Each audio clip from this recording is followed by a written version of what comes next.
Bonjour et bienvenue sur Marqueur, votre podcast 100% marketing durable, car je suis convaincue que le marketing durable, c'est le marqueur de la bonne santé des entreprises. Le marketing, c'est le cœur de l'entreprise avec la proposition de valeur, des produits ou services.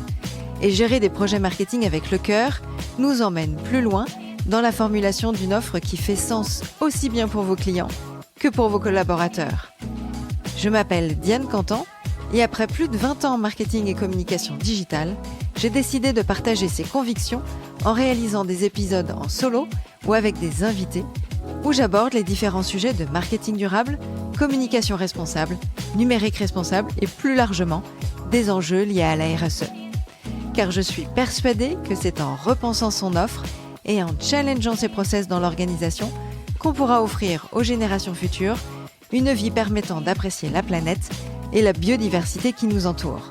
Je vous propose de vous évader dans cet épisode avec un ou plusieurs invités où nous évoquerons la vision du marketing durable et la vision de l'avenir des entreprises liées aux enjeux RSE. Alors, grâce à cet épisode, je souhaite que vous soyez inspirés et que vous passiez à l'action. Vous avez déjà sûrement rencontré des personnes où vous vous êtes dit qu'il fallait les connecter à d'autres de votre entourage. Eh bien, c'est ce qui s'est passé avec Candice, Habib et Hersel.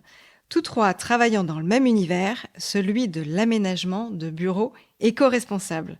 Bonjour Candice. Bonjour Diane. Bonjour Habib. Bonjour Diane. Bonjour Hersel. Bonjour. Alors le lien avec le marketing, eh bien, il s'agit évidemment de la marque employeur. Comment concilier l'image de l'entreprise, la marque, le logo, les valeurs, à une atmosphère accueillante pour des visiteurs clients, prospects ou même des candidats. Mais également en faisant référence au bien-être des collaborateurs pour que son équipe, exemple marketing communication, soit la plus efficiente possible. Nous avons besoin d'être productifs, mais aussi de stimuler notre créativité. Alors, comment l'aménagement d'espaces de travail peut-il être organisé pour répondre à ces critères ? Comment choisir le bon matériel en lien avec l'éco-responsabilité ? Eh bien, nous allons découvrir tout ça avec nos trois invités. Je vais vous laisser chacun vous présenter rapidement. Alors, on va commencer honneur aux femmes avec Candice. Candice que j'ai rencontrée lors de la formation Envie qu'on a réalisée toutes les deux en début 2023. La formation Envie, alors j'en parle régulièrement dans mes épisodes avec Catherine Barba, avec Charlotte Rousseau de Charentais, avec Karine Malocena. Donc on a eu la chance de se rencontrer à ce moment-là. Candice, c'est à toi. Qui es-tu et qu'est-ce qui t'a amené à être sur ce milieu, dans ce secteur de l'aménagement ? Bien, si je parle de mon parcours, je dirais que c'est plutôt un parcours un peu cocktail, dont le fil conducteur, ce serait certainement la créativité et la gestion de projet. Moi, j'ai un Master 2 en communication. À l'époque, on disait DESS. J'ai fait mon stage de fin d'études au Francophonie de La Rochelle, où j'ai eu la chance d'assister la directrice artistique. Et ensuite, j'ai débuté ma carrière en tant que responsable de projet dans une agence de marketing pour des grands comptes dans divers domaines pendant une dizaine d'années. Voilà, j'étais à la tête d'une petite entreprise familiale de 3 enfants et j'ai eu l'occasion de partir en expatriation 2 fois, à Séoul une première fois et puis à Moscou. Voilà, j'ai animé des cours de couture, j'ai vendu mes créations textiles. J'ai appris la tapisserie, la réfection de sièges à l'ancienne. Et pour enfin, un petit peu avant le Covid, me former à la décoration d'intérieur. Il était temps, parce que les meubles chez moi étaient un peu sur roulette. Voilà, et c'est avec beaucoup de plaisir et de conviction que j'ai monté Dessin d'intérieur en 2020. Voilà, j'ai souvent l'habitude de dire à mes clients, un peu sur le ton de la rigolade, que je suis la poche droite et la poche gauche de la veste sur mesure qu'on va dessiner ensemble pour leur projet. Oh, que c'est joli ça. Ça, c'est un bon slogan. On sent la marketeuse ou la communicante derrière. Hein. C'est ça. Donc, c'est top. Habib, si je continue dans notre tour de table. Alors, nous, on s'est rencontrés, pareil, en 2023, à une soirée de networking organisée par Sébastien Coura. Absolument. Et du coup, on a passé une soirée passionnante où tu m'as raconté plein d'anecdotes et je me suis dit, oh là là, mais ça a fait tilt dans ma tête avec Candice, il faut qu'on fasse quelque chose ensemble. Et c'est pour ça qu'on est là aujourd'hui, déjà tous les trois dans un premier temps. Alors Habib, qui es-tu rapidement et du coup, qu'est-ce que tu fais aujourd'hui? Alors, rapidement, déjà, je ne suis pas un conteur d'histoire.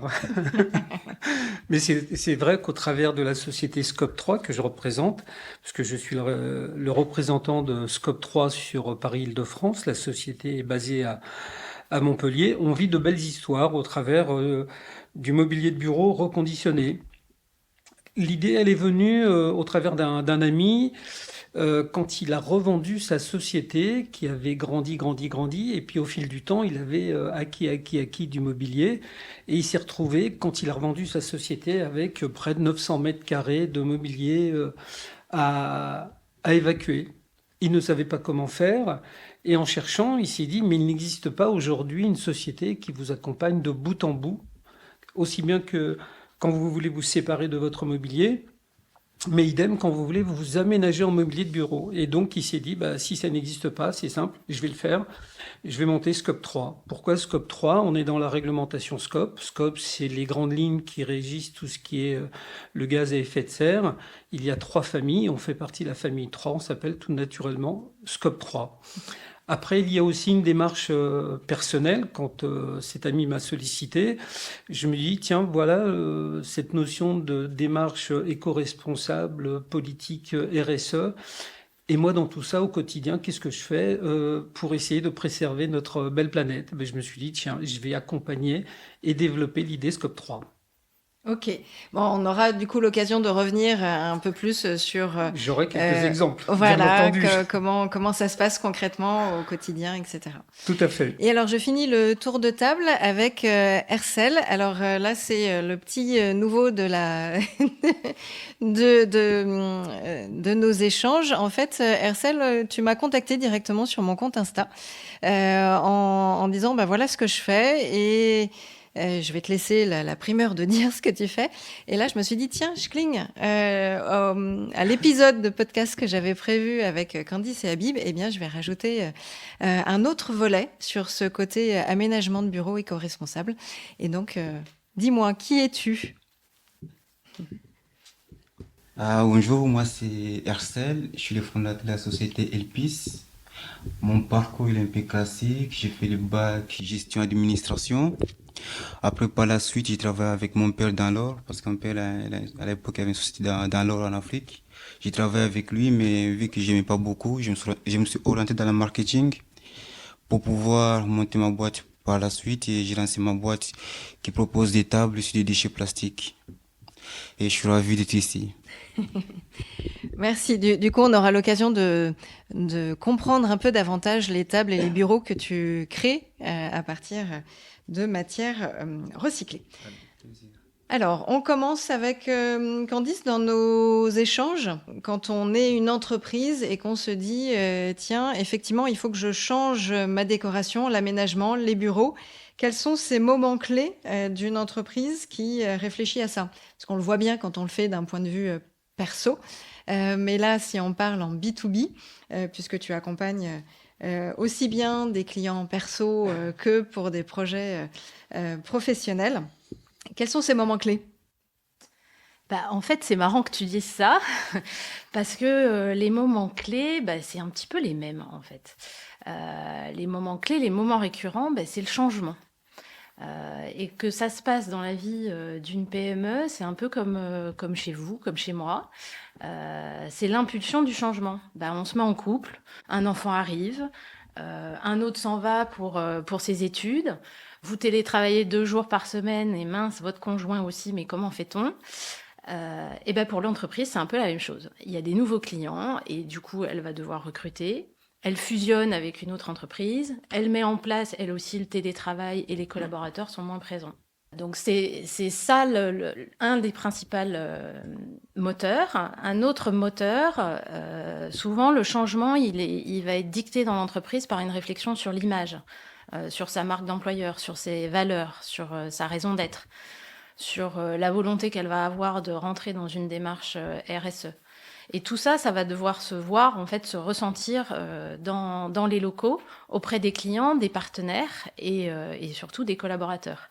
Voilà, parce qu'en fait, les locaux, c'est un peu comme chez vous, il faut qu'ils vous ressemblent.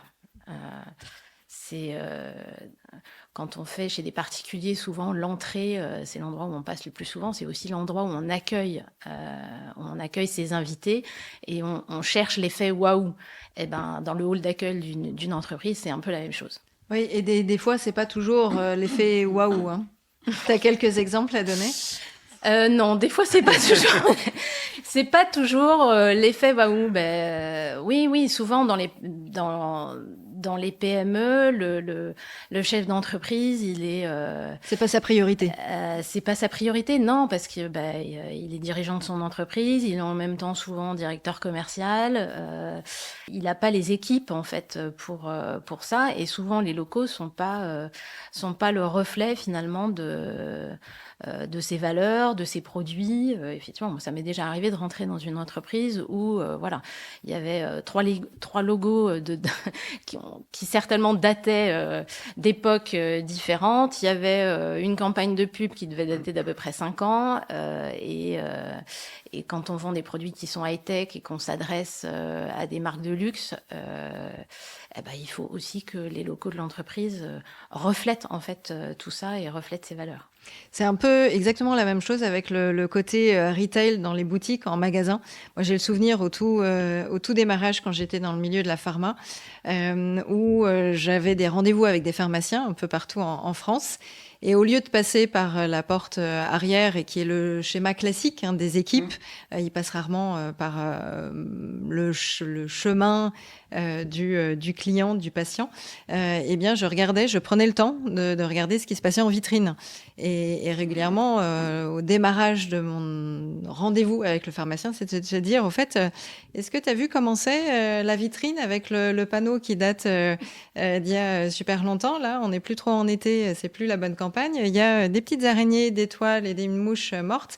C'est pas une super image. Donc ça, maintenant, ça a quand même bien changé, mais il y a 20 ans, je me souviens comme ça de cas. Mais c'est exactement la même chose avec l'entreprise. Au final, quand on a un futur candidat qui arrive, quand on a un prospect ou un client, c'est tout de suite l'image qui est renvoyée de l'entreprise. Et alors, qui est à l'initiative de ces changements?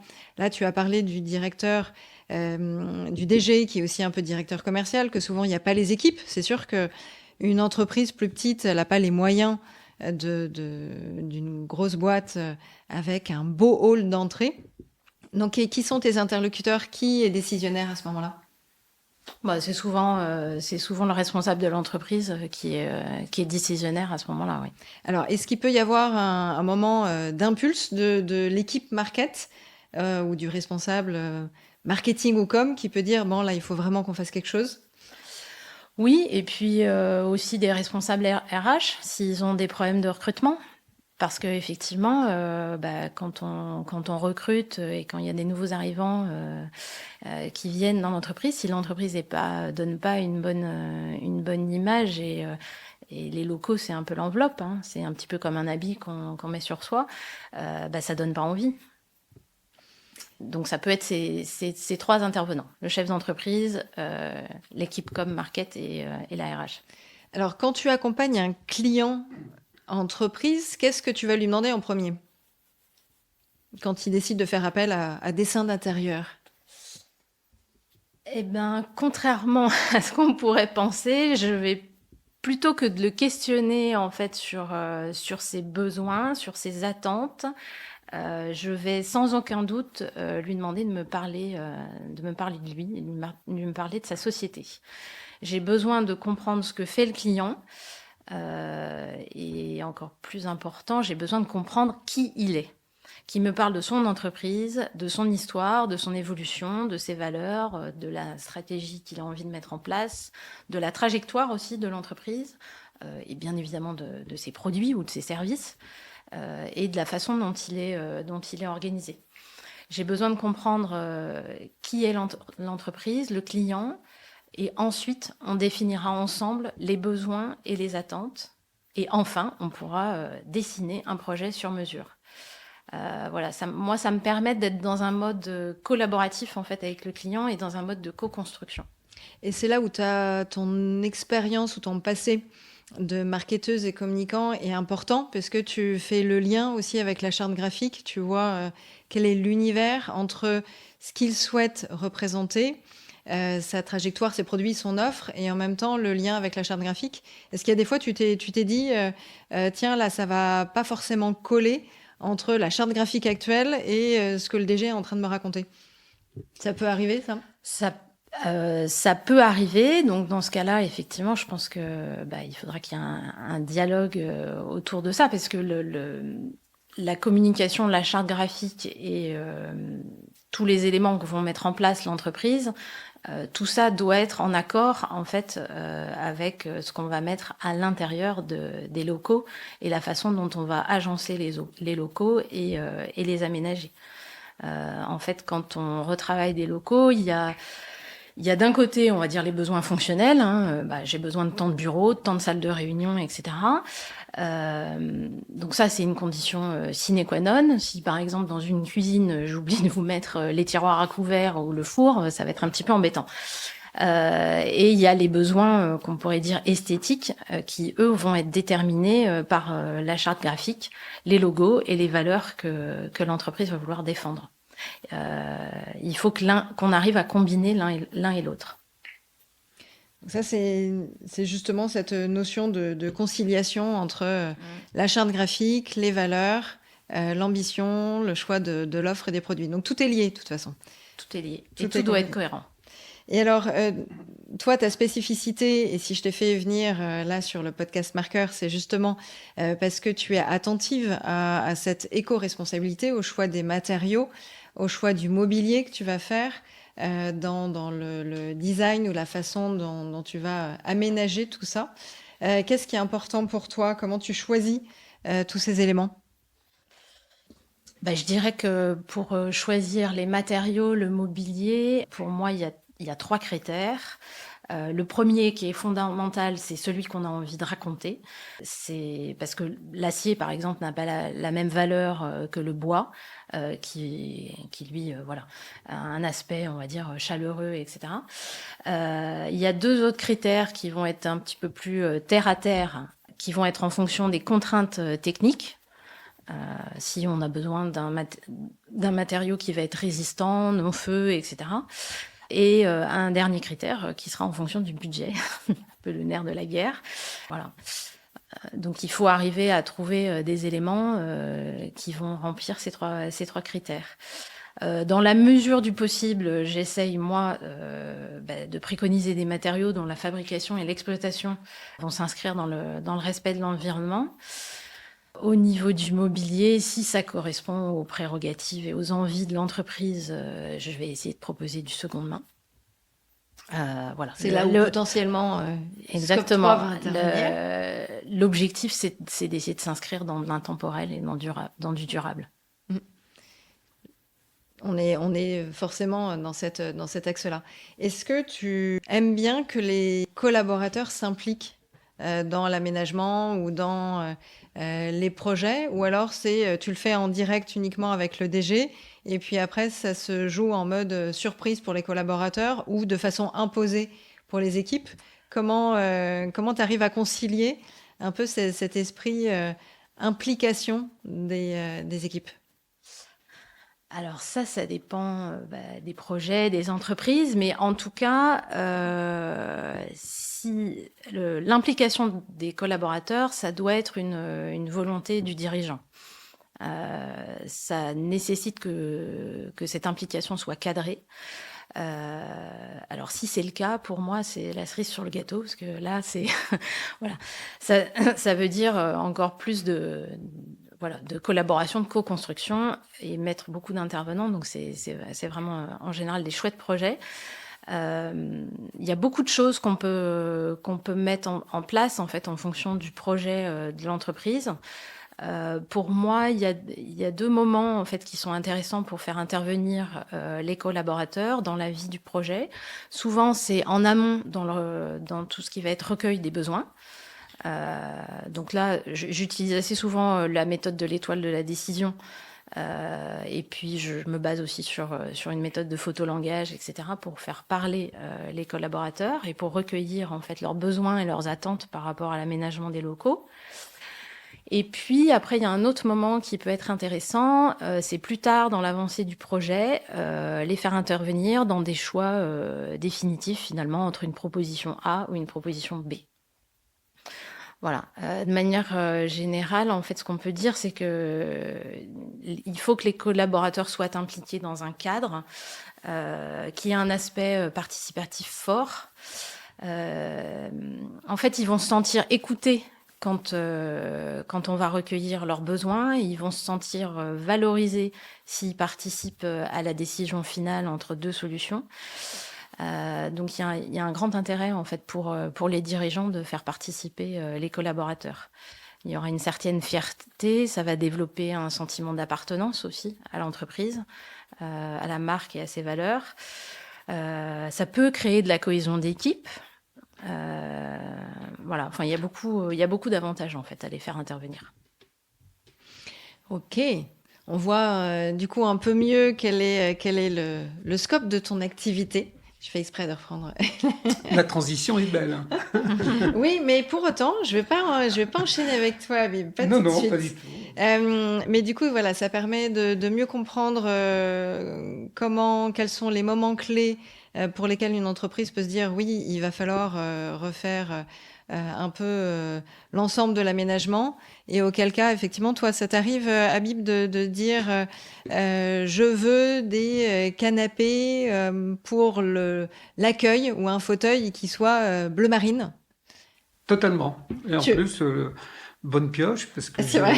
j'ai un cas d'une société qui est dans le 15e arrondissement, qui veut un canapé 3 places avec des mesures bien précises, bleu nuit. C'est vrai. Donc il faut que je trouve, et on l'a trouvé, un canapé qui fait 1,98 m de long, bleu nuit. Et oui, c'est le grand canapé, ça. avec la particularité que nous, on essaie de s'efforcer de trouver le mobilier toujours à proximité, donc en région d'où sont nos clients. Donc l'un de mes partenaires, et qui est pas loin d'ici d'ailleurs, puisqu'il est du côté de Poissy, qui me l'a trouvé. Bien, bonne pioche. Donc tu vois, j'ai fait au hasard. Hier, j'ai une personne, elle me dit, il me faut 5 fauteuils jaunes sur roulette, sans accoudoir et en bois. Oui, là c'est hyper précis. La recherche est en cours. Ouais, ça j'imagine. C'est un peu pointilleux. Oui, quand même. Ouais, jaune. Là, on a le côté créatif. Là, c'est pas pour aménager. Non. Là, c'est une vétérinaire qui oui, non, rien à voir. C'est un réseau de vétérinaires d'ailleurs, mais là, c'est une responsable d'une agence qui veut cette couleur-là parce que ça va pile poil dans la colorite de son mobilier. Moi, je réponds à la demande du client. C'est pour ça que je leur demande d'avoir une expression la plus précise possible. Le client me fait sa définition de besoin et moi, je pars à la chasse. Ok. Une chasse bien précise. Alors, on va enchaîner du coup avec toi, Hercel. Qu'est-ce que tu proposes comme produit aujourd'hui? Alors, ta boîte, elle est toute jeune. Dans ta tête, tu l'avais déjà montée un peu avant, imaginée un peu avant.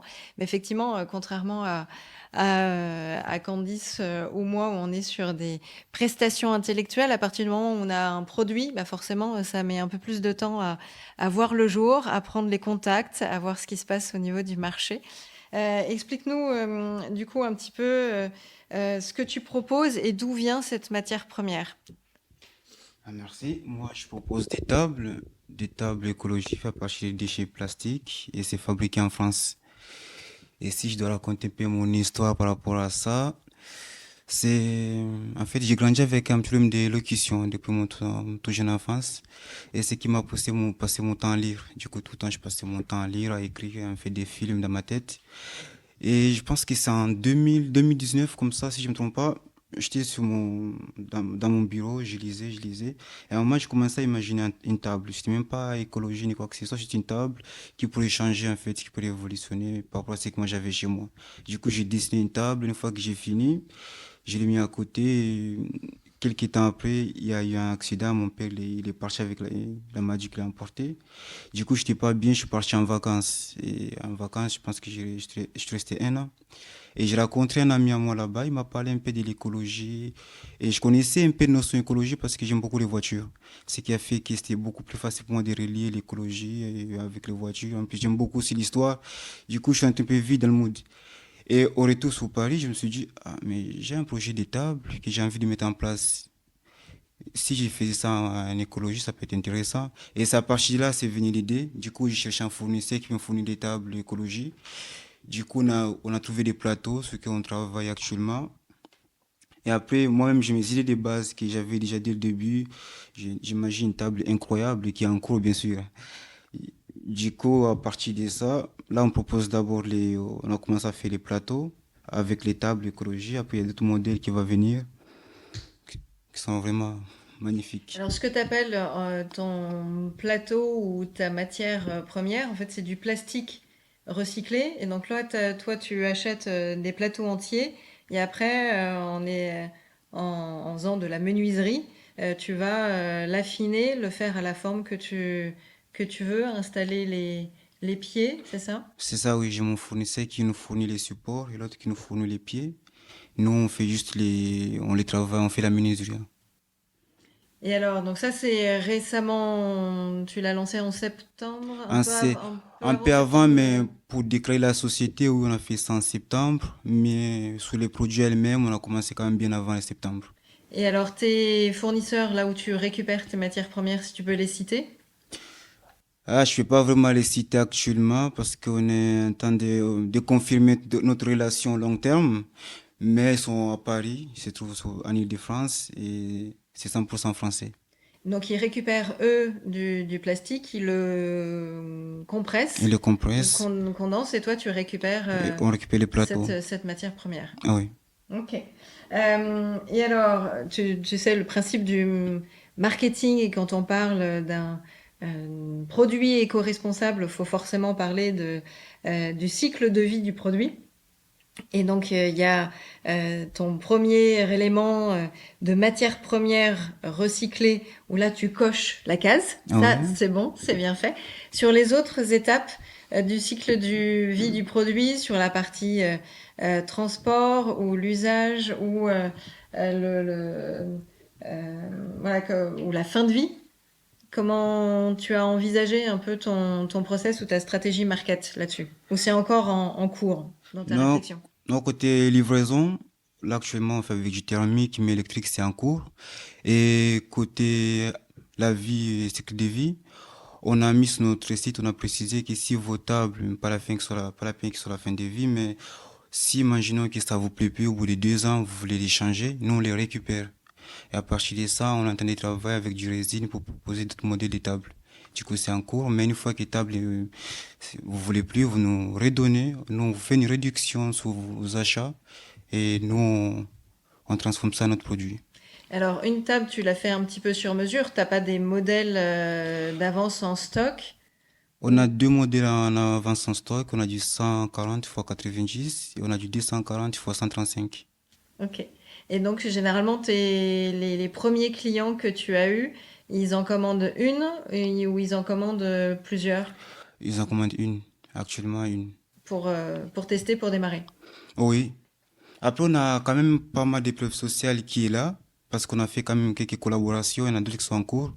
Ça veut dire qu'il y a déjà la confiance un peu qui s'est installée, mais c'est juste que quand on commande les tables, souvent en plus nos tables à nous, c'est individuel. Ce ne sont pas vraiment destinés pour des bureaux dans les travails. C'est plutôt à la maison qu'on doit voir ça. Du coup, on n'a pas de commande énorme par personne, mais Donc, c'est la gestion individuelle, mais pour le télétravail et d'avoir une table de qualité qui a été faite sur mesure et en plus avec des produits éco-responsables, enfin sur de la matière recyclée. tout à Et fait. dans l'équipe, alors vous êtes combien? Actuellement, on est 4. On est en train de s'organiser pour recruter, pour occuper côté réseaux sociaux. Mais Mhm. actuellement, on est 4. C'est moi qui s'occupe de tout ce qui est livraison, gestion avec les clients. Et d'autres équipes, c'est lui qui s'occupe de la menuiserie, tout ce qui est montage. Et moi, en fait, moi, j'amène mes idées. Après, on essaie de voir ce que ça peut donner quelque chose. Donc de la co-construction et pour que ça avance petit à petit. Donc là, c'est un petit coup de pouce d'intervenir ici. Là, je mettrai les coordonnées de tout le monde, évidemment, avec les liens sur les réseaux pour découvrir la table et le site internet et les premières photos, ou sur Insta aussi. Les photos, les inspirations, parce que sur le compte Insta, c'est un peu aussi d'autres inspirations que tu mets. Alors, je me souviens quand on a échangé ensemble, tu me parlais aussi du sens du client, le côté SAV, garantie, la qualité de service qui était très importante pour toi. Est-ce que tu peux nous en parler un peu plus? Oui, en fait, on a mis en place un système d'accompagnement qui est, en fait, actuellement, l'entreprise est encore jeune, ça veut dire qu'on n'a pas beaucoup de commandes, c'est beaucoup facile pour nous de gérer. Mais on essaie d'avoir un SAV le plus rapidement possible. Ça veut dire que si un client, il me dit que, excuse-moi, j'ai un petit souci sur la table, nous, on essaie d'intervenir. On essaie de se déplacer et on essaie aussi d'allonger les garanties de plusieurs façons. Par exemple, tout ce qui est esthétique, ça, normalement, c'est les clients eux-mêmes les responsables. Mais nous, on essaie de voir comment on peut accompagner les clients pour arranger son côté esthétique. Donc c'est en même temps sur la durabilité du produit, l'accompagnement, la garantie, le sens du client. Alors pour l'instant, tes clients, tu fais de la livraison en région parisienne, Oui, actuellement. parce que c'est le démarrage et du coup c'est aussi le plus facile vu que tu es en région parisienne. Quels sont les délais vu que tu fais, alors tu as un petit peu de stock, mais c'est aussi du sur-mesure potentiellement. Il faut compter combien de temps si on se dit tiens, on veut absolument ta No- table. Normalement, actuellement, on est pour 5 jours, actuellement. Mais là, on est en rupture de stock il y a quelques temps. Normalement, on doit avoir du stock là, début du mois de février. Mais on est pour 5 jours. L'objectif, c'est de raccourcir ça au bout de 3 jours. Mais en fait, on s'est trouvé qu'on a un petit inconvénient, c'est que nous, nos tables, une fois que le client passe sa commande, c'est là qu'on commence à préparer. Et dans notre politique, on propose pas les tables avec les cartons. Ça veut dire que nous, les tables, ils sont déjà sur des plastiques. En fait, on en bas, on met du plastique, on met le scotch. C'est pas vraiment joli esthétiquement parlant parce que les gens, ils aiment bien quand tu payes quelque chose cher, tu récupères les cartons, vous voyez, toutes ces décorations-là. Nous, on a essayé d'effacer cette partie-là. Ça veut dire que nous, juste de les plastiques, c'est comme ça qu'on essaie de proposer, oui. Ok, bon, ça reste un bout de plastique. Non, en fait, parce que nos tables sont faites à partir des plastiques. Ouais. Et on a un contact avec nos fournisseurs. Ça veut dire que pour nous, c'est pour ça même qu'on a gardé côté plastique. Ça veut Sur dire le que, côté éco-recyclé ou du plastique recyclé. tout à fait, ça veut dire que tout ce qu'on fait comme livraison, il n'y a pas de carton parce qu'on ne travaille pas avec les cartons actuellement. Mm. Et c'est tout emballé en plastique. Et du coup, tu viens, c'est l'équipe qui installe? Non, souvent c'est moi qui interviens. Mm. Parce qu'en fait, j'ai déjà géré une société dans la literie et j'étais sous-responsable. En fait, à plusieurs fois, j'étais sous-responsable dans ce domaine comme ça, de tout ce qui est SAV. Ça veut dire que j'ai un peu l'essence avec les clients, malgré que je suis un peu timide, hein, je sais pas si ça se voit, mais j'ai l'essence avec les clients, je sais quand même comment s'y prendre. Et comme c'est le début de la société, et je sais qu'avec le temps, ça va s'agrandir, il faut voir si nous-mêmes, comme c'est nous qui on va faire la livraison chez les clients, il faut savoir combien on va donner par personne, combien on va devoir livrer par jour, est-ce qu'il doit être combien par tout ça. Du coup, c'est moi actuellement qui fais tous ces déplacements. Comme ça, je prends des notes aussi et je me prépare. Vous savez, les constructions parisiennes, les constructions de chez moi, Compiègne, c'est pas la même chose. Compiègne, au Paris, c'est beau de l'extérieur, mais à l'intérieur, c'est un peu étroit. petit. Voilà, ça veut dire qu'il faut tout ça prendre en compte, du coup. Ah bah les escaliers Ouais. parisiens, ça c'est un peu l'enfer. Et les ascenseurs. Voilà. Les ascenseurs microscopiques, oui, Oui. ça c'est sûr que c'est Quand un il problème. fonctionne. Quand il fonctionne. Oui, c'est vrai. Non, mais c'est une donnée importante quand on choisit le mobilier pour un appartement Oui. parisien. Ah oui. Il faut que ça passe. Ouais, ça c'est clair. On peut avoir des super locaux ou petites entreprises. Moi j'ai démarré, on était dans un appart pas très loin de la gare de l'Est. Et effectivement, c'était l'équivalent d'un appartement, hein. Les bureaux en open space, c'était dans une chambre qui avait été réaménagée. Oui, il faut penser à tout ça. Il faut prendre en compte toutes ces mesures-là. Ok, est-ce que tu veux rajouter d'autres choses, Hercel? Bah, Une petite remarque que j'ai fait avec mes livraisons, bien sûr. Je ne sais pas si je dois dire ça tout de suite ou après. Mais en fait, nous, quand on a lancé la société, on visait les auto-entrepreneurs. C'était ça les clients principaux qu'on a mis en place. On a essayé un peu d'adapter les stratégies marketing. Mais c'est qu'on s'est rendu compte ils commandaient pas. Et les gens qui commandaient, c'est les gens qui achetaient, c'est les gens qui n'avaient rien à voir, mais c'est que les écologistes engagés. Et ça m'a beaucoup surpris quand même. C'est tout ce que je peux ajouter. Ouais, ça c'est clair que ça fait partie de la stratégie marketing, c'est de se dire quel va être mon client, mon prospect, quel va être son profil. C'est l'analyse du persona que vous avez tous géré, vous connaissez par cœur. C'est le fait de se dire effectivement qui va être le plus à même d'acheter mon produit. Et effectivement, cet argument produit fort qui est chez toi la matière première, qui est une matière de plastique recyclé.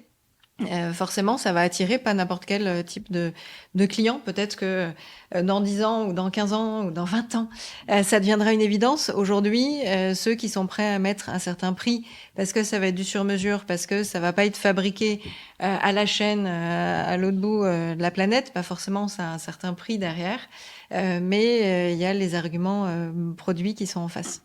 Ouais, en plus, par rapport à ça, je me suis rendu compte aussi que ces jeunes, les auto-entrepreneurs, bien sûr, ils sont moins engagés avec l'écologie, comment ils fonctionnent eux. Par exemple, parce que moi j'ai grandi dans ces milieux-là, la plupart de mes amis, c'est des gens qui sont partis de rien et qui ont fait quelque chose dans leur vie. Et les notions écologiques, ça les parle moins. Moi, par exemple, mon petit frère, il dirige pas une société, mais une association qui accompagne les jeunes. J'ai essayé d'échanger avec eux tout ce qui est écologie, mais ils connaissent pas. C'est pas vraiment une notion qui les parle vraiment à eux. Et moi, mon objectif principal que j'ai actuellement, c'est d'essayer, j'ai pas de plan précis, mais d'essayer de me rapprocher avec ces gens-là, les proposer, parce qu'ils sont vraiment prêts à payer cher. Mais quand ces notions écologiques, ça les parle pas vraiment. Si on les dit, écoutez, ça c'est une marque américaine, ils proposent un truc de luxe, là ils vont y aller. Mais quand on leur dit c'est un produit haute qualité, qui est écologique, ce n'est pas trop leur notion. Il y a complètement une démarche de sensibilisation, d'information qui est forte, mais surtout, c'est ça, d'éducation sur tous les sujets. Là, c'est pareil. Ceux qui vont écouter le podcast Marqueur, ils ont déjà une once de sensibilité sur ces sujets-là. Et effectivement, plus on en parlera, et c'est aussi mon but via ce podcast, plus on en parle, plus ça va devenir un peu une évidence. Et donc de penser marketing durable et responsable, que ça devienne une évidence aussi. Donc c'est bien tout un chacun que tu puisses sensibiliser de ton côté. Moi aussi, avec les ateliers que je fais avec l'association Point de Mire, notamment à l'Académie du Climat, où on sensibilise les jeunes du CM2 jusqu'à post-bac sur l'utilisation du numérique. D'où vient le smartphone et quelles sont les implications, et notamment en lien avec la fabrication, et pas que l'usage ou la fin de vie, mais ce qui est le plus fort, c'est la fabrication. Donc c'est important aussi de sensibiliser, d'éduquer. Ouais, j'y suis aussi très sensible. Merci Arcel. Alors, est-ce qu'on enchaîne avec toi, Bib, et qu'on revienne un petit peu à Scope 3, de se dire, au final, de ce que j'ai compris de Scope 3, Scope 3 est une plateforme qui permet de mettre à disposition à des professionnels du mobilier qui pourraient acheter en quantité unique ou en quantité plus importante, et à l'inverse, d'avoir des entreprises qui, elles, souhaitent se débarrasser de mobilier, mais qui se disent, au lieu de le mettre en bas de la rue et d'attendre que les poubelles passent ou que la déchetterie passe, eh bien, ça peut servir à d'autres personnes. Est-ce qu'on est... Oui, alors en fait, la particularité de Scope 3, mais dans les grandes lignes, c'est ce que tu viens de dire. La particularité de Scope 3, on est société commerciale, mais également société à mission. Société à mission, c'est-à-dire que l'idée de base, c'est de se dire qu'est-ce qu'on peut faire comme action pour éviter de jeter. Parce que c'est le geste ultime, mais c'est le pire. Surtout quand on jette, il y en a qui jettent n'importe comment et n'importe où. Donc nous, on s'est dit, on va pouvoir accompagner des entreprises qui cherchent à se séparer de leur mobilier On va dire il y a 3 catégories. Il y a le mobilier dont on peut en tirer un certain bénéfice. Donc ces sociétés-là, on va leur dire, dressez-nous le listing de votre mobilier avec des photos, des mesures, des quantités, et on va faire parvenir ce listing à nos partenaires locaux, donc qui sont des sociétés de sourcing. Si ces partenaires sont intéressés, ils vont proposer éventuellement un rachat. Tu l'auras bien compris, on fait une mise en relation. Après, il y a le mobilier dont les sociétés vont dire, mais moi, je cherche pas forcément à en tirer un quelconque profit, je cherche à m'en séparer, tout simplement. Dans ce cas-là, on peut faire jouer tout un réseau, je dirais, alors je le mets entre guillemets, ce sont pas des clients, mais ce sont des interlocuteurs, donc des associations, des collectivités locales, des gendarmeries, des hôpitaux et bien d'autres encore, avec qui on peut les mettre en relation, qui sont intéressés pour du don. Dans le cas où la société fait un don, nous, on va pouvoir émettre un CERFA dans lequel la société pourra défiscaliser le don qu'elle aura effectué. Même sur du mobilier qui date même sur du mobilier de 10 ans, de 15 ans. Qui est ancien. Alors, dans les entreprises... Le vieux fauteuil qui traîne dans un coin. Jusqu'à présent, j'ai pas encore retrouvé. Ça se trouve, c'est un trésor des années 70. Et qui vaut de... Voilà. Ouais, mais là, c'est de la brocante et j'ai pas encore fait de la brocante, bien que j'aime la brocante. Là, parfois, pour les entreprises, c'est compliqué quand même. Pourquoi ? Parce qu'une entreprise, des fois, va me dire, moi, j'ai 50 bureaux, 50 armoires, 50 fauteuils, et les voir partir au compte-gouttes, c'est très compliqué, c'est une gestion complexe. Donc, on va me dire, non, mais trouvez-moi une solution où tout doit repartir d'un coup, j'ai pas de temps à consacrer à ça. Et dans ce cas-là, si le mobilier ne trouve ni quelqu'un qui est intéressé pour un achat, ni quelqu'un qui est intéressé pour un don, on va mettre en relation avec la société Valdelia, qui a toute une filière de récupération, de destruction des déchets. Oui, c'est ça. C'est-à-dire, il y a vraiment les 3 possibilités, c'est de se dire, soit j'ai du mobilier qui peut resservir et qui est à peu près correct. Voilà, je peux le valoriser, il peut être réutilisé. Ou revendu, c'est ça ? Voilà, revendu. Ou bien il peut être réutilisé, mais c'est plutôt un don, donc c'est des associations, des écoles. Ou bien ni l'un ni l'autre. Et pour être sûr qu'on ne le retrouve pas sur le trottoir en train de pourrir, là, vaut mieux que ce soit récupéré dans les règles de l'art. Et on passe par Valdelia, qui intervient partout en France. Et là, il y a des chiffres au niveau du marché sur ce mobilier qui atterrit sur le trottoir ou qui... Alors, il y a des chiffres, moi je les ai pas. Très sincèrement, je les ai pas parce que c'est très aléatoire. On a plus des chiffres et ça, à la limite, je pourrais les communiquer ultérieurement. C'est plutôt sur le taux de réemploi. C'est surtout ça. Et alors sur le taux de réemploi ? Donc là, on est sur la deuxième partie où là, nous, Scope 3, on n'a pas du tout de mobilier, on n'a pas de hangar de mobilier, puisque notre volonté première, c'est de dire on doit prôner du mobilier qui vient de la région, donc on s'inscrit dans une économie circulaire. On essaie aussi d'être vigilant sur les coûts de consommation en CO2. Donc on voudrait pas voir un camion faire Lille-Marseille ou Strasbourg-Nantes, ça aurait une empreinte carbone catastrophique. Donc on s'est dit qu'on va cibler des grandes villes en France, entre 15 et 17, et dans ces grandes villes ou aux abords, on va passer des accords avec des sociétés qui elles-mêmes font du rachat du mobilier local. Donc c'est des sociétés, des sourcing qui font du stockage. On va leur demander de savoir aussi reconditionner. Reconditionner, c'est une chaise, il faut retaper un pied. C'est des bureaux, il faut refaire les visseries. Sur des fauteuils, il faut revoir les pistons. Donc c'est des pièces qui peuvent être changées. Et aussi savoir livrer dans un rayon de 150 km en rayon. Une fois qu'on répond à ça, on se dit, on arrive à faire en sorte de fournir du mobilier qui vient local. Donc, on répond à cette notion d'économie circulaire. Comme il est à proximité, on a une certaine maîtrise sur les coûts de consommation en CO2. Et puis, l'avantage de ce mobilier-là, c'est qu'il est immédiatement disponible. Il l'est tant que personne ne s'est positionné dessus. Pour nos clients, ce qu'on leur propose aussi, c'est que toutes les opérations qui sont faites par le biais de Scope 3, nous, on leur émet un certificat qui leur donne le taux alors pour l'opération effectuée, le taux de CO2 économisé. Et Ça, c'est intéressant parce que du coup, comme on est parfois dans une notion de bilan carbone ou de savoir quelles sont les émissions, ben là, on va jusqu'au bout du mobilier acheté, utilisé. Tout à l'heure, on parlait de communication parfois en interne. C'est important pour un patron d'entreprise, quel qu'il soit, que ce soit une petite société, une PME ou une grosse société, de pouvoir communiquer en interne en disant, voilà, au travers du mobilier dont on s'est séparé ou que l'on a acquis, voilà ce qu'on a économisé en CO2.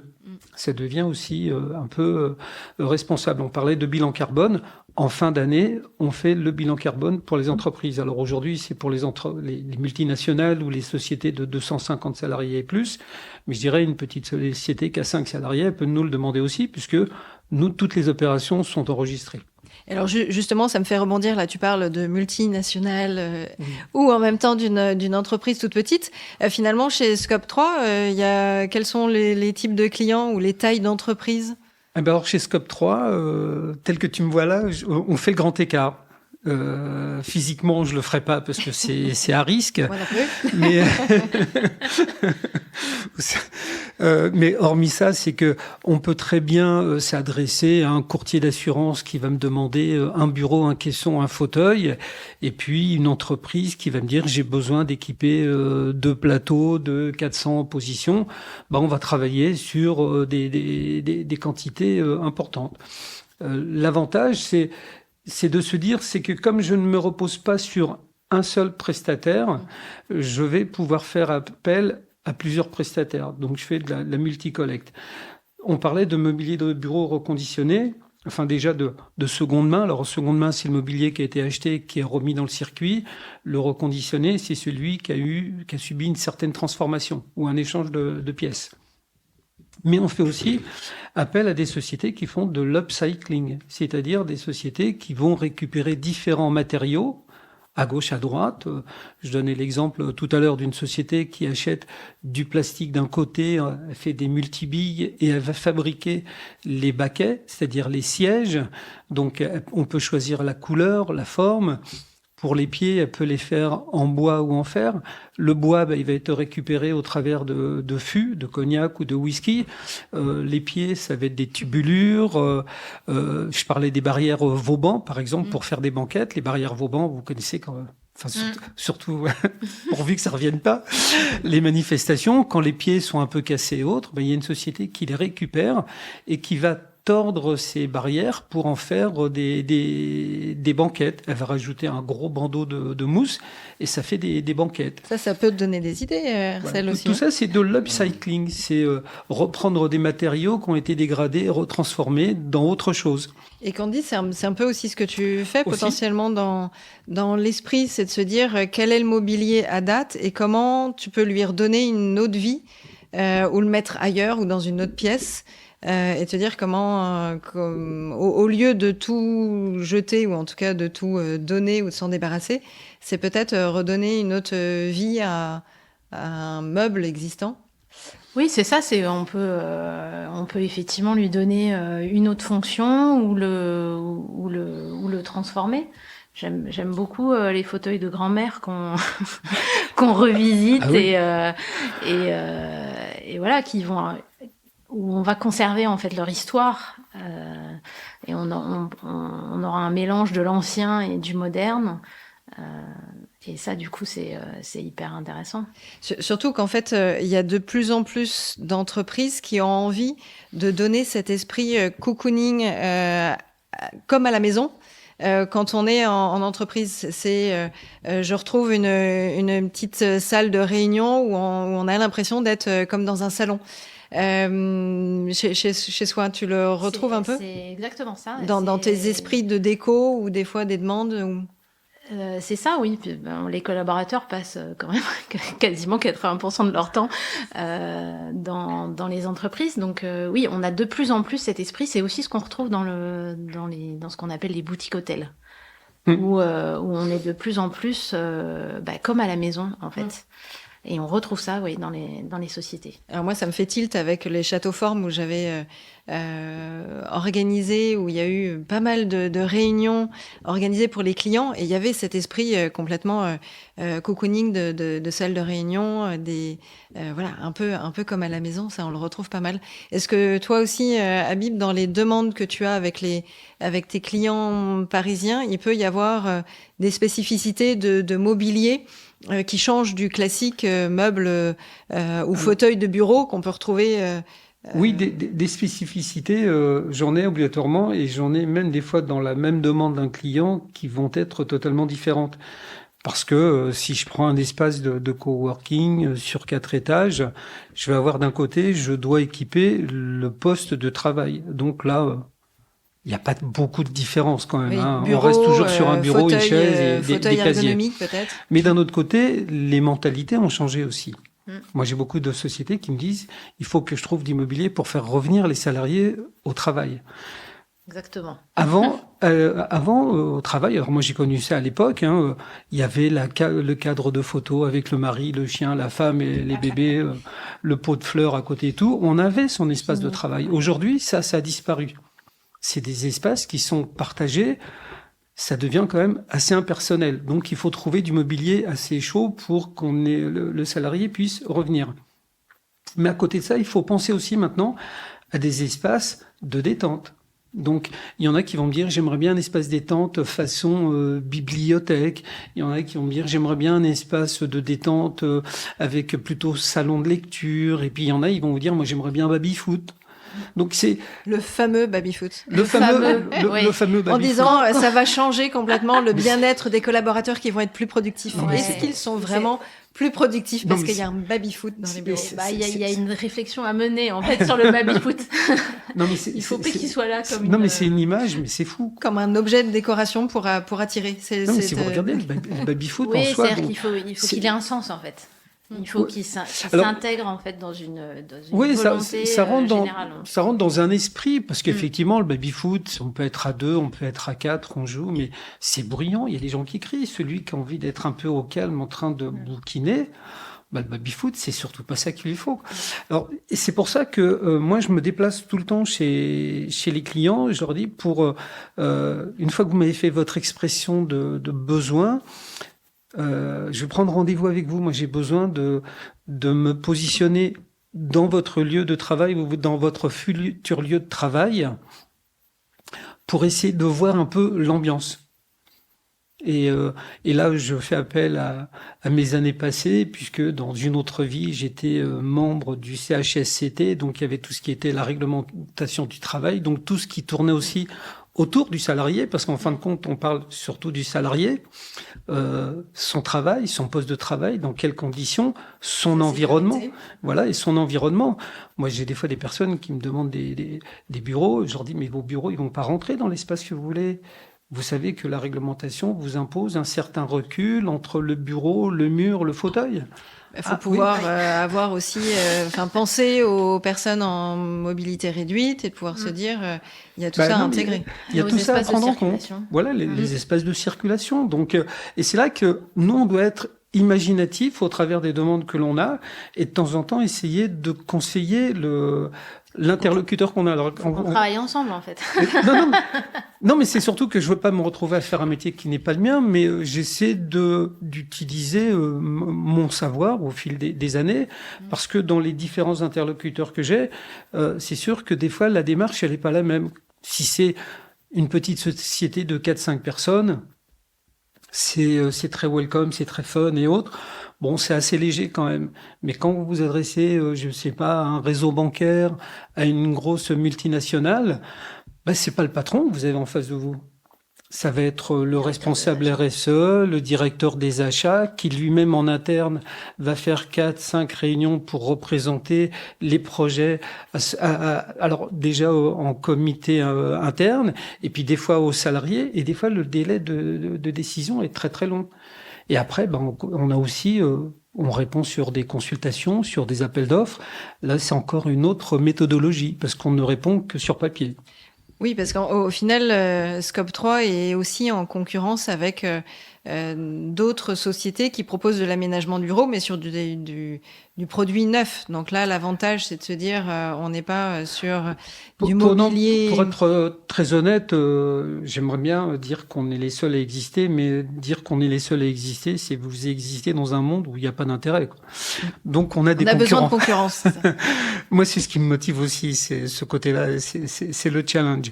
Non, nous, on essaie d'apporter déjà, comme on dit, une offre end-to-end, c'est-à-dire du début jusqu'à la fin, c'est clé en main. C'est aussi pour ça que moi, j'interviens. On organise la livraison, on organise le montage sur site, mais on fait tout cet accompagnement-là. Et donc, on n'est pas tout seul à exister. Dans ce que l'on propose, on va proposer de préférence toujours du mobilier de bureau reconditionné, mais il m'arrive de proposer des fois du mobilier neuf. Quand c'est du mobilier neuf, on va nous surtout s'intéresser à ce que le mobilier neuf soit éco-conçu, fabrication française. Et on a les certificats de garantie qui vont avec. On offre une garantie d'1 an, ce qui est fantastique. C'est du mobilier qui ne nous appartient pas. On propose une garantie d'1 an. C'est aussi ça. Et puis maintenant, il y a aussi des entreprises, des fabricants, parce que maintenant, ça fait un peu de temps qu'on existe, même si c'est que 2 ans. Dans l'échelle du temps, c'est peu. Mais il y a des fabricants maintenant qui nous proposent aussi des fois du mobilier qui sont des fins de série, des commandes invendues. Et dans ce cas-là, ça nous permet de pouvoir compléter sur du mobilier neuf. J'aimerais vous dire qu'on fait 100%, ce serait mon rêve. Mais on peut pas parce que des fois, il y a des demandes de clients qui sont très spécifiques. Il y a des fois des quantités aussi qui ne nous permettent pas de tout trouver en reconditionné. Donc, on est obligé de compléter. Et alors, est-ce que tu as des exemples où les collaborateurs ont été impliqués dans ce changement d'aménagement ? Je vais donner 3 exemples. Par contre, je pourrais pas donner le nom des sociétés parce que j'ai pas les accords des clients, mais 3 exemples un peu différents et les réactions sont pas les mêmes. Il y en a un, c'était une banque Boulevard Haussmann. Le produit était porté par le DRH, donc le DG a demandé au DRH de s'occuper de réaménager 3 étages, ne sachant pas comment faire, mais il est dans la mouvance pensons écolo. Il s'est dit, tiens, Scope 3, ça peut être pas mal. Donc, on a revu les 3 étages, on a changé tout le mobilier. C'était une banque où je me souvenais plus qu'il existait encore des bureaux comme ça. C'est des tanks en fer, monstrueux. Ah oui. Et là, je lui dis, mais de toute façon, ça, il y a personne qui va en vouloir. Donc, c'était à la déchetterie directe. Et il n'a rien dit à ses salariés. Il a simplement dit quelle typologie de mobilier vous voulez faire, tout. Bon, ils se sont exprimés et donc ça a duré 3 mois. Chaque mois, on faisait un étage. Ça a duré 3 mois et les salariés étaient vraiment très très surpris. Et en fin d'année, c'était au mois de décembre, donc ils faisaient la fête de fin d'année et puis ils ont ouvert une bouteille de champagne. Et à ce moment-là, il a annoncé à ses salariés que tout le mobilier était du mobilier reconditionné. Personne n'a rien vu. C'était comme si c'était les salariés étaient vraiment surpris. Mais je leur dis, quelque part, c'est du mobilier qui a 4 mois. Mm-hmm. Comment vous voulez faire entre 4 mois et du neuf ? Il n'y a pas grand-chose. Un autre exemple, là, on est au fin fond du 78, une très grande société qui a son siège. D'ailleurs, son siège est en forme de fer à cheval. Il me sollicite en me disant, voilà, moi, j'ai près de 300 bureaux à évacuer. Qu'est-ce qu'on peut faire ? Je leur dis, bon, il faudrait qu'on se voit, qu'on puisse en discuter. Il me dit, oui, puis en plus, moi, j'ai des problèmes parce que jusqu'à présent, nous, on jette. Donc là, c'était le directeur des achats. C'est simple, on fait venir les bennes, on jette le mobilier. Il s'avère que quand je suis venu, les bennes, elles sont au milieu de cette société dont le siège est en fer à cheval. Mais au rez-de-chaussée, il y a la cantine. Ah, donc tous les salariés super vue. Voilà, tous les salariés voient les bureaux. C'est une bonne image de voient le de mobilier marque, qui est jeté dans ces bennes et qui se disent, en gros, voilà où va notre fric. Donc il fait, moi je suis confronté aussi à ça. Donc quand j'y suis allé, je lui dis, moi votre mobilier, là, c'est des bureaux, ils font 2,20 m de long, 1,10 m de large. Je lui dis ça, il n'y a personne qui en veut, même des associations, je le donne, même si je paye, elles ne le prendront pas. Je lui dis, mais par contre, j'ai une idée. Peut-être que je peux vous mettre en relation avec une société que je connais qui fait de l'upcycling. L'upcycling, la société, ce qu'elle a fait, c'est qu'elle vous rachète le bureau non pas pour la valeur du produit, mais pour la valeur du bois. Donc c'était intéressant parce que avec le bois, elle va complètement elle va peut-être en faire des portes de placard, des meubles et autres. Donc ça c'était déjà une bonne chose. Mais quelques temps après, moi c'est que mon interlocuteur il me rappelle, il me dit vous savez, Monsieur Carding, votre projet il est super parce qu'en fin de compte, nous en interne, ça nous permet maintenant de communiquer avec les partenaires sociaux pour dire on vous a écouté. Et voilà maintenant ce que l'on fait. On ne jette plus, on passe par une société et tout. Alors je dis, ma démarche au départ, c'est pas ça, mais tant mieux, je suis ravi, c'est que ça sert, vous pouvez le montrer et ça rend service. Ce qui est pas mal. Et là, je suis sur un projet qui touche, on va dire, le Grand Paris actuellement, où là, j'ai une personne qui fait participer les salariés. C'est-à-dire, à chaque fois qu'elle va toucher un plateau, alors elle y passe du temps, hein. Des fois, à 23h, on est encore en train d'échanger. Hein. Oui, mais c'est qu'elle écoute... Une forte implication. Ouais, elle écoute tous les salariés. Même s'il y a 80% qui vous disent « je veux blanc » et qu'il y en a 20% qui disent « ah ben moi, j'aimerais bien gris », bah, tant qu'il n'y a pas les 100%, elle ne va pas faire. Donc, mais elle participe sur qu'est-ce que vous pensez de la couleur, de la forme, de la dimension. Et si on faisait comme ci, et si on faisait comme ça... Elle y passe du temps, donc des allers-retours entre elle et moi. Bah là, Monsieur Carding, je vous ai demandé des casiers, on va changer de couleur. Là, je vous ai demandé des bureaux, c'est pas tout à fait ça. Et puis les fauteuils, en fin de compte, je les voyais comme ça, on va les faire autrement. Mais ça fait partie de mon rôle d'accompagnement. Donc, on va aussi jusque-là de faire des allers-retours, des fois sans cesse. La reco, c'est peut-être de se dire, il y a 2-3 modèles de table ou 2-3 modèles de fauteuils, et puis chaque collaborateur choisit, ou il y a des univers à conserver par open space ou par étage. Non, je pense pas qu'il y ait une seule solution, mais à chaque fois, je pars du principe, comme on dit, du dialogue, j'ai la lumière, c'est échangeons, partageons. Moi, je suis là pour apporter des solutions. Il m'est arrivé une fois d'intervenir auprès de salariés d'une entreprise, d'échanger avec eux pour bien comprendre leurs besoins. Mais j'aimerais bien leur dire, à la limite, j'ai que 3 types de chaises, j'ai 3 types de bureaux. En tout cas, c'était plus pour faire gagner du temps, parce que si... Alors, c'est gagner du temps, mais moi, ce qui m'intéresse, c'est surtout le salarié en bout de course. Faut qu'il soit vraiment impliqué et se dire, c'est bien ce que je voulais. Si vous voulez qu'il revienne bosser, faut qu'il ait participé. Tout à l'heure, Candice, elle disait, un couple qui grandit, puis il y a un enfant, on va penser à la chambre pour enfants. Bon, tant qu'il est nourrisson, il n'a pas la parole, donc ça va, on peut choisir le mobilier qu'on veut. Mais si c'est un ado que vous décidez pour lui, son lit, son tapis, son papier peint... La couleur de son mur. Moi, j'ai ma fille qui veut changer de couleur. Bah ouais, mais imaginez, votre fille, vous le faites sans lui demander son avis. Oui. Je sais pas ce que ça va donner. Oui. Le salarié, c'est un peu la même chose. C'est un peu la même chose, ouais. Ouais, c'est important de les impliquer, ouais, au moins dans le recueil en fait des besoins et de les écouter parce que c'est quand même hyper valorisant pour un collaborateur et se sentir mieux après. Alors il y a ça, et moi je fais beaucoup parler par contre mes interlocuteurs en leur disant ok, vous changez 3 étages, 4 étages ou une entreprise complète. Mais tous n'ont pas les mêmes besoins, tous n'ont pas les mêmes modes. Je pense ceux qui vont faire du phoning, ils n'ont pas forcément besoin du même bureau, de la même taille, de la même organisation que la personne qui est, je sais pas, au service financier ou au service RH. Donc c'est pour ça que je leur dis, essayez de compartimenter vos activités et en fonction de chaque activité, c'est quoi les vrais besoins. J'avais vécu à un moment donné dans une entreprise où j'avais un directeur général, il était parti sur ce qu'il appelait des quick wins, les petites victoires. Et alors au début on ne comprenait pas, donc pour imager, il nous disait le quick win, vous savez, c'est le caillou que vous avez dans la chaussure qui vous fait mal quand ça marche, mais à la limite, vous continuez à marcher. Jusqu'au moment où vous dites, bon, attendez, je vais m'arrêter, je vais l'enlever, ce caillou, quand même. C'est dans le travail. Moi, je connaissais à l'époque, des fois, il y a des personnes qui traversaient un couloir complet pour aller chercher la photocopie qu'ils avaient imprimée.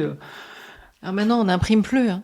Non, mais même, la question, c'est de se dire, mais est-ce que ce serait pas plus sage aussi que si cette personne a fait 50 allers-retours dans la journée, il faut pas qu'elle ait une imprimante près d'elle. Mais déjà, il faut parler avec la personne pour le savoir. Oui, ce sont les habitudes, etc. Exactement. Exactement. Donc, Ouais. parlez-moi de votre travail. Comment vous faites? Vous avez besoin Ou quels d'armoires? sont les grains de sable J'ai vu un service que vous financier, avez. le directeur il me dit oui, je voudrais changer les armoires, c'est des armoires grises, elles sont vieilles, il en avait 6 qui font 1,98 m de haut, je vais y voir sur place et tout. Il me dit voilà, c'est ça, c'est là, faudrait me les changer parce que c'est immonde, j'aimerais bien des belles blanches et tout. Mais avant ça, elles sont pleines vos armoires? Il dit bah bien sûr, on peut faire un pari. Mm. Comme vous dites, on n'imprime plus, on stocke plus, maintenant tout est enregistré dans le cloud. Je lui dis, on peut faire le pari qu'il y a au moins la moitié de vos armoires, elles sont pleines à moitié. Mais il y en avait 5 sur 6, elles étaient pleines à moitié. Donc j'ai dit, déjà, ce qu'on peut faire, c'est mettre des demi-armoires. Vous allez voir que ça va vous éclairer un peu votre champ de vision, parce que ça, c'est important aussi. Enfin, moi, je leur dis, si je devais travailler devant un mur noir tous les jours, Et c'est déprimant. complètement. Oui, surtout si c'est des armoires rideaux, Bah oui, Comme on en a tous connu. comme oui, on en a tous connu. Ouais, c'est ça. et en fin de compte, c'est ça notre quotidien. Mais c'est je dirais, c'est l'esprit Scope 3, toujours avec cette idée de politique RSE, de véhiculer certaines valeurs, mais aussi, au travers de ça, de se dire comment moi je peux intervenir dans votre quotidien et vous accompagner. Ça donne des idées aussi, Hercel, sur l'aménagement, les formes des bureaux, les tailles peut-être à s'adapter ou d'autres pistes. Oui, ça me donne des idées, tout à fait, oui. Mais là, c'est que il est en phase de démarrage. Bah donc oui, c'est vous ça, partez c'est pour sur ça. un produit On que n'a vous avez pas- estimé. Actuellement, on n'a pas beaucoup d'options. Voilà, mais demain, vous allez peut-être coller aux besoins de vos clients. Et il veut une table en U, vous allez faire une table en U, Ah, tout par à fait, exemple. oui. Ouais. Donc c'est un peu ça, le principe là de l'aménagement, et c'est de se dire mais quel est le lien entre l'aménagement et le marketing? On l'a vu, en fait, on se préoccupe aussi des besoins, du bien-être des collaborateurs, et ça fait partie de la démarche RSE au global. Hein. Le fait que, comme tu le disais, Candice, il y passe pas mal de temps, même s'il y a de plus en plus de télétravail. Pour autant, quand il revient en entreprise, il a besoin de se sentir bien, à l'aise, confortable. Et donc ça, c'est important au vu du collaborateur, enfin dans l'esprit du collaborateur. Il y a évidemment l'image de marque qui va ressortir de tout ça. C'est de pouvoir se dire, quand un futur candidat arrive, quand un prospect, quand un client arrive et doit aller du point d'accueil jusqu'à la salle de réunion, par où il passe, quel est son parcours. Finalement, c'est aussi du marketing, parce que quand on est dans les étapes du parcours prospect-client et qu'on va penser digital, il va regarder le site internet, il va atterrir sur nos réseaux sociaux, etc. Mais le jour où il vient en vrai, en face à face, si jamais ça s'y passe, hein, pour des entreprises en B2B, c'est souvent plus du face-à-face, et bien là, il peut des fois déchanter. Il faut que ce soit à la hauteur du site internet. Voilà, si le Et des site réseaux internet sociaux. est pourri et que l'accueil est à peu près similaire, ça donne une certaine image. Mais si le site internet est magnifique et que quand on arrive, on voit un gros décalage, on se dit est-ce que là le DG ne serait pas un tout petit peu radin sur l'aspect aménagement et déco ou bien-être des collaborateurs ou intégration de cette image de marque, et donc à garder aussi l'esprit de charte graphique, pour pas être en totale incohérence avec la charte graphique. Enfin, j'imagine on est une entreprise avec un logo orange, j'en sais rien, orange et gris, on va éviter de mettre du mobilier vert et bleu. Si on n'y retrouve pas. Il faut que les couleurs. Enfin, ça paraît effectivement assez Évident. évident et assez simple. Il va falloir que les couleurs de la charte graphique se retrouvent en fait dans les locaux. Mais ça peut aller beaucoup plus loin que ça. Ça peut être les formes du logo. Qui peuvent se retrouver dans un mobilier qui va être dessiné sur mesure, ou qui peuvent se retrouver en fait dans l'agencement même de l'espace, dans des espaces de circulation qui peuvent évoquer la forme du logo. On peut imaginer créer des luminaires sur mesure, et puis bon, alors maintenant avec les produits à base de matériaux recyclés, on peut imaginer plein de choses en fait. C'est infini, mais effectivement, les locaux de l'entreprise doivent refléter tous les aspects de la charte graphique. Donc il y a un bel avenir à ces aménagements de bureaux éco-responsables, en tout cas. Oui, alors il y a un bel avenir. La problématique, elle est multiple, parce que c'est vrai que faire coïncider le mobilier à la charte graphique de l'entreprise, quand vous allez dans des sociétés qui font des sourceurs, vous n'allez pas forcément trouver les fameuses chaises jaunes. Donc, on peut le faire construire. On peut le faire fabriquer au travers de sociétés d'upcycling. C'est une autre démarche. C'est une démarche aussi qui reste quand même dans une démarche RSE. Moi, c'est surtout ça qui m'intéresse. Parce qu'après, on est dans de la vraie décoration. Et il y a des sociétés, là, je leur dis, il y a du mobilier sur lequel je ne sais pas répondre. Parce qu'on est vraiment sur du mobilier de décoration. C'est un autre métier. Et c'est pas le mien. Il y a des entreprises, après, il y a le côté budgétaire qui rentre en ligne de compte. C'est ce que j'allais dire. En fait, effectivement, une fois qu'on a vu tous ces aspects de charte graphique, de respect, etc., l'intérêt aussi de faire appel à de l'aménagement éco-responsable, c'est que souvent, c'est moins cher. Oui, alors aujourd'hui, le mobilier reconditionné, hein, en moyenne, c'est à peu près 30-35% moins cher que le neuf. Je dis en moyenne parce que si c'est du mobilier qui date d'une semaine ou si c'est du mobilier qui date d'il y a 6 mois, 1 an, forcément ça peut jouer un petit peu. Mais en moyenne, on est aux alentours de 30-35%. C'est pas négligeable dans un budget pour. C'est pas négligeable puisque moi, mes interlocuteurs, quand je les ai, c'est pas la première question, voilà. Mais c'est celle qui vient juste après, c'est ça? Ils me font la lettre au Père Noël, même si Noël est passé, donc et ils y vont royalement, mais c'est ce que je leur demande. Au fil des échanges, on corrige un petit peu le tir, mais en bout de course, ils vont quand même regarder la dernière ligne, qui est qu'est-ce que ça me coûte à la fin. Et moi, j'ai eu certains responsables de société qui me disent, bah ouais, mais l'économie que je fais, en fait, ça va me permettre de faire plus. Ou sinon, ça va me permettre de faire autre chose. C'est ce qui est aussi assez intéressant parfois. Et dans le autre chose, est-ce que certains clients ont échangé avec toi sur le gain économisé au lieu de le garder pour nous, en entreprise, j'en fais autre chose au profit des collaborateurs? J'ai 2 exemples. Il y en a un qui, lui, du coup, a décidé, alors c'était pas du tout prévu, de monter un espace cafétéria. Mais c'était pas du tout prévu. Donc l'espace cafétéria avec des belles machines presque du pro en machine à café, des tables hautes, des tabourets avec une belle décoration. Et puis il y en a un autre, il a décidé de répartir ça sur sa participation aux salariés à la location de vélos électriques. Ah, c'est pas mal ça. On reste toujours. On intègre la mobilité douce. Là, c'est intéressant. Oui, mais on reste toujours dans cette démarche. Et là, je me dis, à la limite, au départ, moi, je suis pas là pour ça. Mais je me dis, tiens, en plus des valeurs que je vais véhiculer, si sa réaction, c'est d'allonger un petit peu plus ou de prolonger le geste, je me dis, c'est tout bénef, quoi. C'est gagnant. Ça, c'est un super éco-geste. Et du coup, ça me fait penser un peu aux questions classiques que j'ai l'habitude de poser à mes invités. Alors, j'en ai rarement 3 autour de la table. Donc, si on va faire un éco-geste, que ce soit un éco-geste pro ou un éco-geste perso, un éco-geste que tu peux recommander ou que tu peux conseiller ou que tu fais, Candice, ce serait lequel? Et surtout, d'abord, d'attendre avant d'acheter, d'arrêter l'immédiateté, l'impulsion. De réutiliser, transformer au maximum. Moi, mes enfants sont des adeptes de la seconde main, c'est les rois de la fripe pour les vêtements.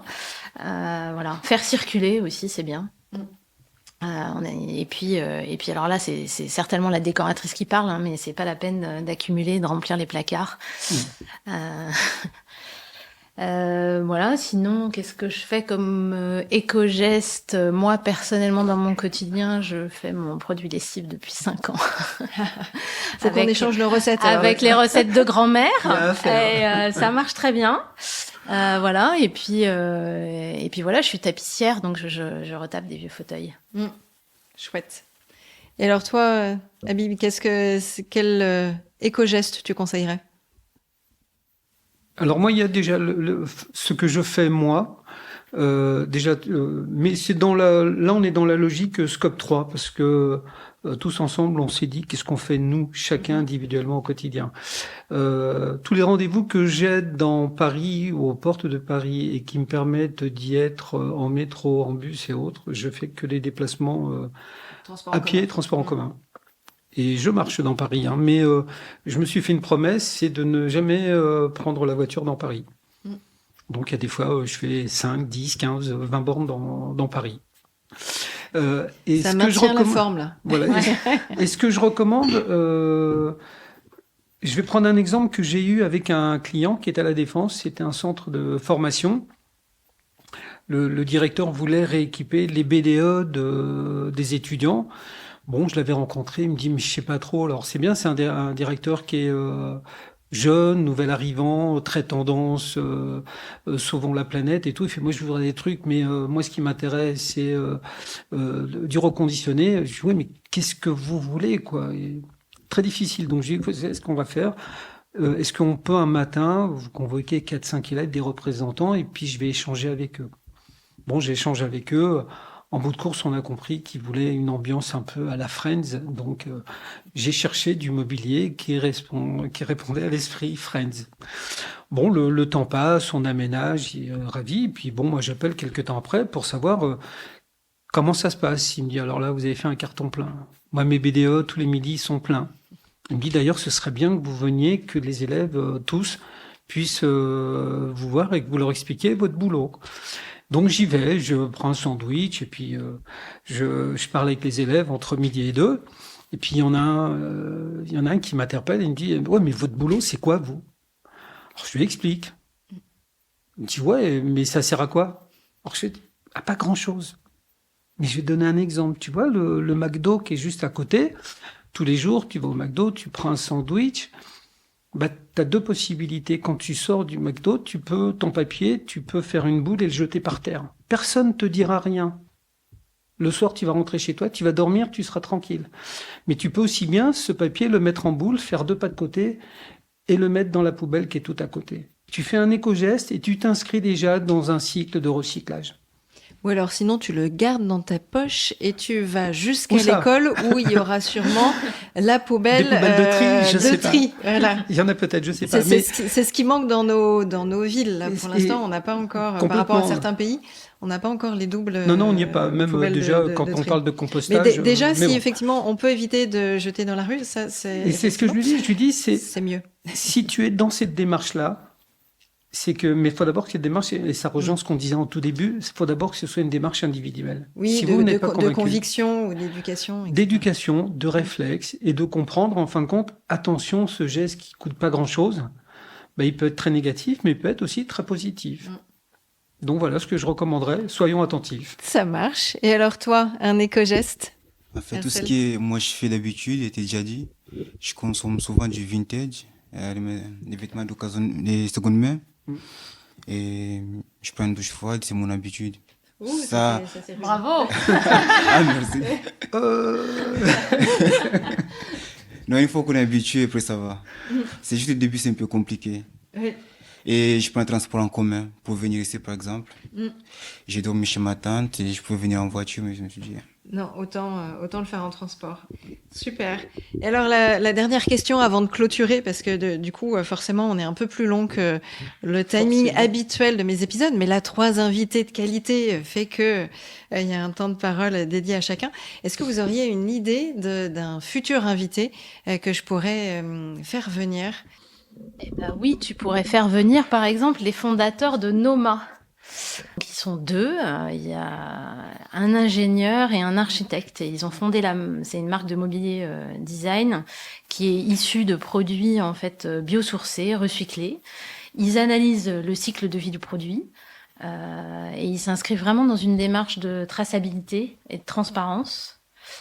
Donc comprendre comment ça marche, ce qu'ils font, quelles sont leurs clés de succès. En fait, ils sont partis tout au début. Maintenant, je crois que leurs mobiliers ont des noms quand même, mais tout au début, chaque mobilier, en fait, son nom, c'était un pourcentage. Donc, c'était le pourcentage de matériaux recyclés, en fait, pour le concevoir. Okay. Voilà, ils font un travail de sourcing qui est phénoménal. Et c'est des vrais passionnés. Et ils sont hyper sympas. Tu peux les inviter. Bien, bonne idée, super. Et toi, Bib, Moi, je suis partagé. Soit d'un côté, effectivement, des sociétés qui sont ancrées dans le RSE, la traçabilité et autres. Donc, ça peut être des personnes comme Noma ou d'autres.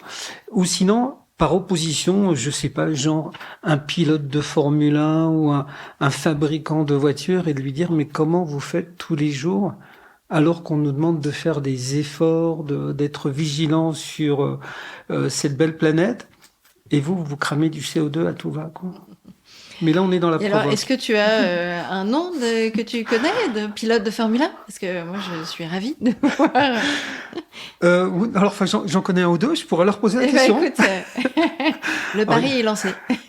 Non, mais je pourrais leur poser la question parce que moi, je trouve que c'est quelque chose qui me terrifie. Alors après, il y a la Formule 1 électrique. Il y a pas le bruit. C'est pas la même chose.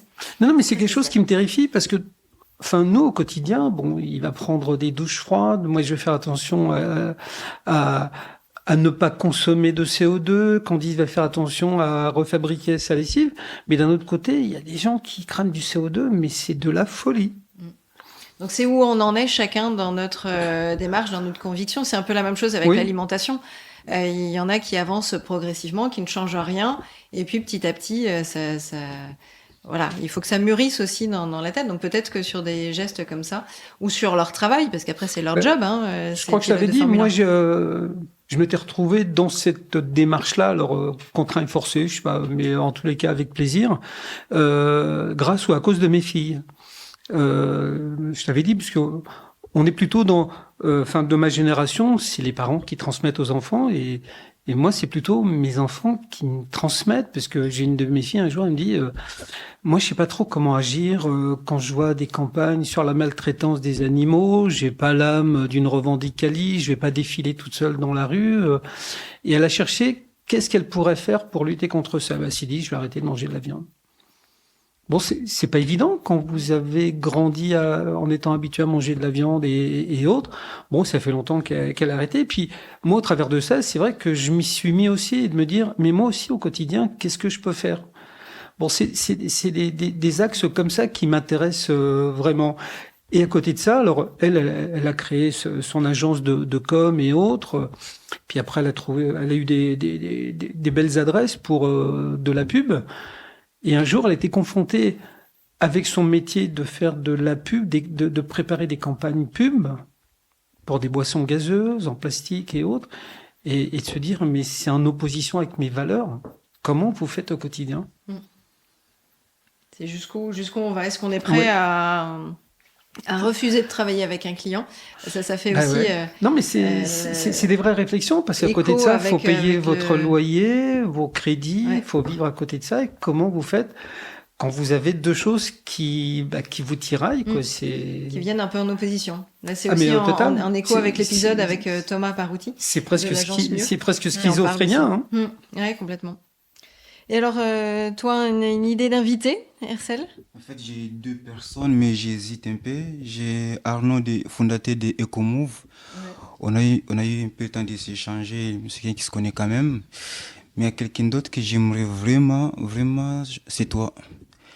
Parce que quand même, j'aimerais bien que les rôles soient inversés quand même. Parce que moi, je ne me connais pas trop en écologie, je me suis engagé. J'ai appris beaucoup de choses quand même avec tes podcasts. Par exemple, sur les taxes carbone, tout ça, moi je connaissais pas avant. C'est quand j'ai écouté M. Benoît que j'ai appris. Voilà, c'est là que j'ai appris ça. Et j'ai regardé j'écoutais pas mal de tes conférences. Il y a pas mal des idées, il y en a beaucoup. Et c'est toi qui poses des questions. Pour moi, tu as déjà les stocks quand même plus que moi. Ça veut dire que tu as des choses et des astuces à me donner qui est énorme. Donc un peu plus d'épisodes en solo, c'est ça? Mais mais t'as inversé quand même les rôles. Là, on te pose des questions. C'est toi l'interview. Voilà, on te pose des questions. Bon, il va falloir réfléchir à tout ça. Merci beaucoup à tous les trois. C'était top, cet échange. Est-ce qu'il y a d'autres choses que vous aimeriez ajouter, rajouter? Vous avez dit, tiens, il y avait cette idée-là que j'aimerais partager aux auditeurs et j'ai oublié de le dire. Dans les notes que vous aviez prises, Non, dans les idées, il y en a plein, parce que c'est vrai que là, on parlait du mobilier de bureau, mais moi, je croise des fois des entreprises qui sont un peu satellites, mais qui sont l'équivalent de Scope 3 dans d'autres domaines.